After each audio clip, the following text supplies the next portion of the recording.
Jake Morgan's story by Andy Frankham-Allen. The doctor killed me. Jake Morgan looked up from the TV when he heard the sound of the front door opening. A big smile spread across his face and he switched the TV to mute with a remote control. He leant his neck back so that he could see the whole way through the open door. "Hi, Fables," he called. There was no answer. Jake just smiled more. His girlfriend was up to something, or else she would have replied. He listened as she pottered about in the kitchen. He closed his eyes, imagining her emptying the shopping bags and putting things away. In his mind, he could see her reaching up, her top racing up her back to reveal a tantalizing glimpse of her tattoo that she had on her lower spine. He sighed. He was a very lucky man. "Get your mind out of that gutter, you." Jake opened his eyes. Faye was standing before him, having managed to enter the room without his noticing. Despite having been at work all day, she looked radiant, unlike most days when she usually looked very drawn. As usual, she had her long fair hair pulled back in a ponytail, and she was wearing her woolly jumper and faded black jeans, her pink socks poking through. "It's a nice gutter to be in," Jake said. At this, Faye screwed up her face. "Oh my God, I can't believe you just said that. You are so corny." "Well, you know me, I'm a hopeless romantic. It's why you love me," Jake said, making a silly face at his girlfriend. "Yeah." Suddenly Faye looked a little embarrassed. She placed one hand in her jeans pocket and looked at the silent TV. "You know it's a leap year." She turned back to him and he nodded in reply. "Well, do you know what that means?" Jake pursed his lips together and shrugged. "It means I get to do this." She removed her hand from her pocket and lowered herself to one knee. It was only then that Jake noticed that what she was holding was a little box just big enough for... She opened the box and took out a ring, then placed the box on the floor and took Jake's hand. She looked up at Jake, looking him directly in the eyes. "Will you marry me?" Jake's reaction was instant. "Yes. Oh, yes." Faye's face fell and she released his hand. "Oh, you were supposed to say no." "I was?" He could not hide the confusion in his voice. "Yeah, it's tradition. The woman proposes on a leap year, the man refuses, and then he has to buy her a silk dress to make up for it. I wanted a lovely silk dress." It was only then that Faye smiled, her eyes glinting. Jake laughed and hugged her. "You nutter," he said, and helped her put the ring on his finger. He then reached forward and kissed her. "You'll have the best silk dress ever," he promised. Jake Morgan crossed the road, feeling more buoyant than ever before, quite intent to cut through the back streets, when he noticed a most unusual sight. Standing next to the phone box outside the petrol station was an object he had only ever seen outside Earl's Court tube station, and that was miles away. It was a blue box, just a fraction taller than the phone box. Above the doors, one of which was open, were the words "Police Public Call Box." Jake had no idea what such a box was really for, and he certainly had no idea why there would be one here, but he did know that it had not been here the previous night when he had popped over to the garage for some cola. His natural curiosity taking over, he walked over to the police box to take a peek inside. The doors on the one in Earl's Court were always locked, and he often wondered what was kept inside that particular box, so this was an opportunity for an answer. And he was never one to miss an opportunity. As he drew nearer to look inside, he heard a voice from within. It was a man's voice, sounding old and drawn. Jake stopped, caution superseding his curiosity. "Yes, Jeremy, that one. No, not that one. That one there," the man said, sounding rather peeved at his Jeremy character. There was a bang and a flash of light. Jake's hands instinctively rose to cover his eyes, but they could not protect him from the jet of cold air that shot out of the police box.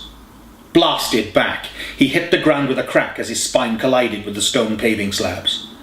Despite the pain that was coursing through his body, part of Jake's mind could still make out a younger male voice coming from nearby. "Oh, law," it said. Jake lay there for a moment, while the pain subsided to a manageable level. He flexed his fingers and placed his palms on the ground.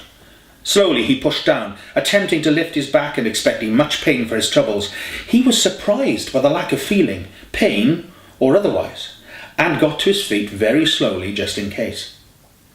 He looked up and stepped back in surprise. There was a man standing in the doorway of the police box, looking at him uncertainly. Jake narrowed his eyes at the man's choice of clothing. Despite the frilly shirt, the way he dressed gave the man an elegant air, enhanced by the fine mane of white hair on top of his lined face. Jake smiled. "I'm fine, mate. Probably end up with a sore."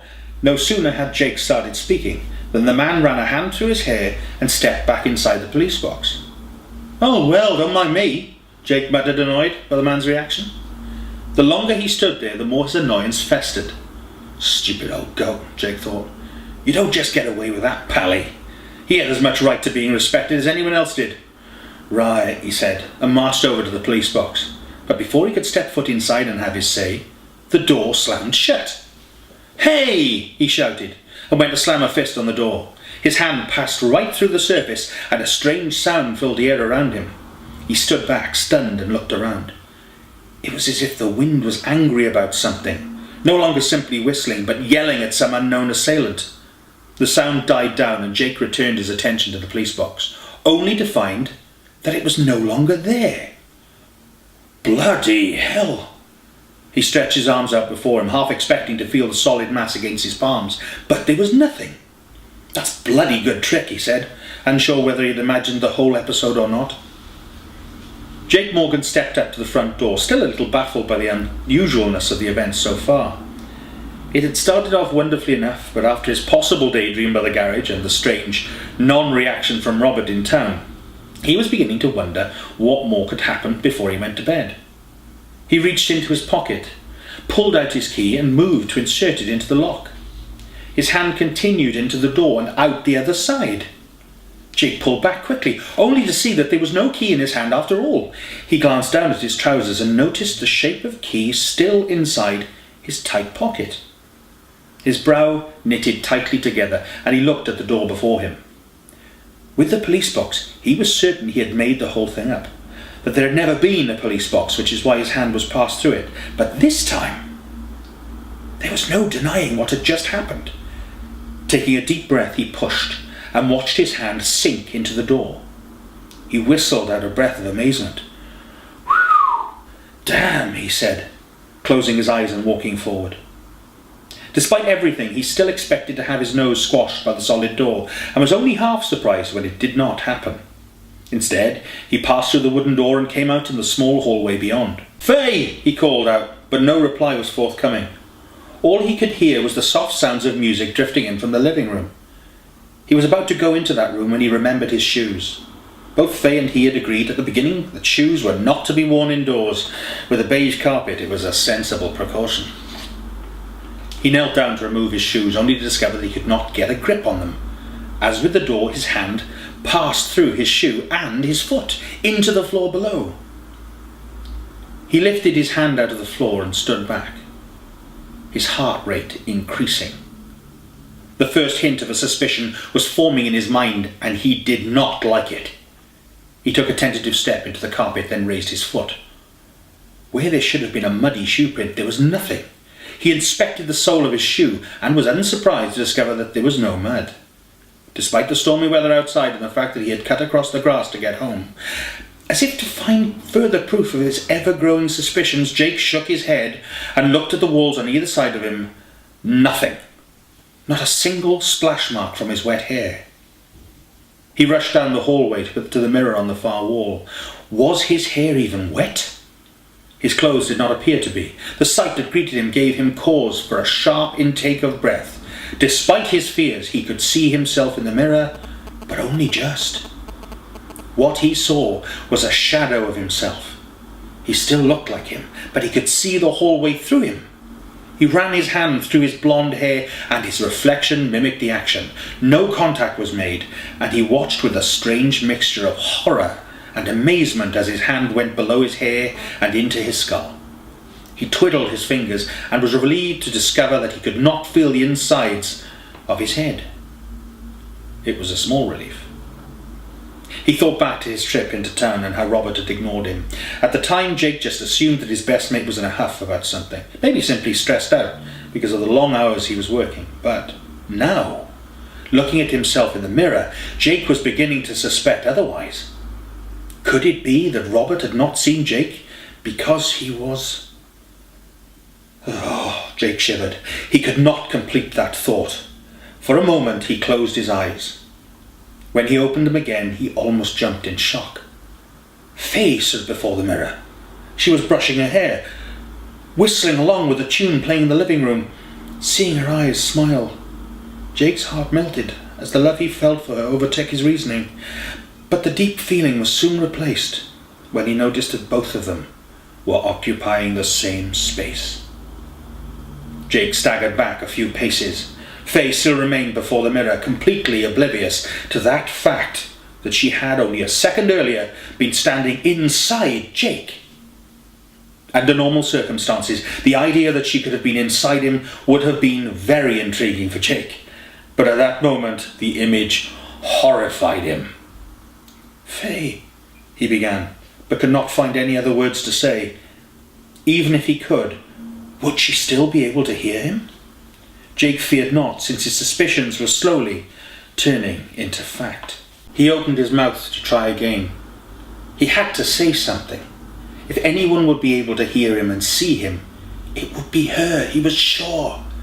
They had been through so much together in the previous 2 years, and he had to believe that their love counted for something. As it turned out, he did not need to speak, for it was then that Faye turned around. Their eyes met for several seconds. They lingered, and Jake stopped breathing. The moment passed, and Faye continued into the living room. Jake remained where he was standing, his mind awash with the thought that she had seen him. There had been an unmistakable recognition in her eyes. He followed her into the room and watched as she switched CDs. "Faye, I know you saw me then, even if it was just for a second. Come on, babe, look at me again." She did not. He stood there, thinking, and an idea came to him. He walked up behind Faye and leant forward until his mouth was just behind her ear. Slowly and gently he blew. Nothing happened. Not a single strand of Faye's hair moved.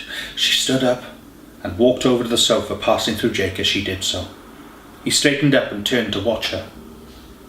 Jake was not sure how much time passed while he stood there.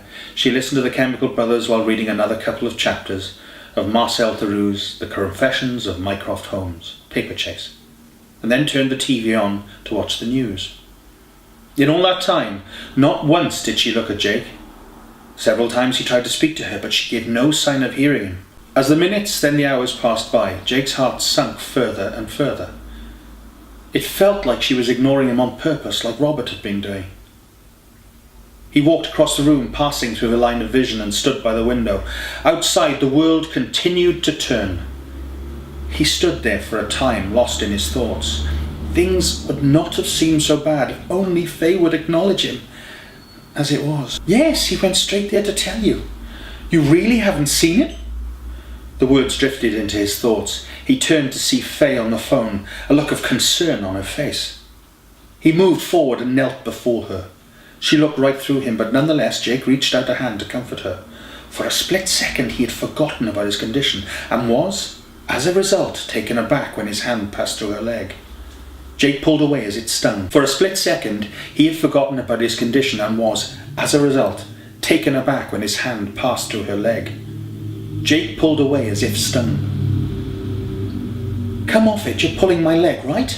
He's been gone for 4 hours, Rob." Faye paused while Robert said something. She smiled. "Yes, we've got engaged. And we set a date for the wedding." Jake sighed. Seeing the smile on Faye's face was too much. He thought back to the moment they had agreed to get married, after he had promised to buy her a silk dress. Anyway, they had hugged. In that moment he felt like he was one with her, more so than he ever did when they made love. He sighed again. How could the wedding ever happen now? "Yes, a date," Faye was saying, the happiness in her voice slowly diminishing. "He'd better bloody get back soon, though otherwise we'll seriously have to rethink the whole thing."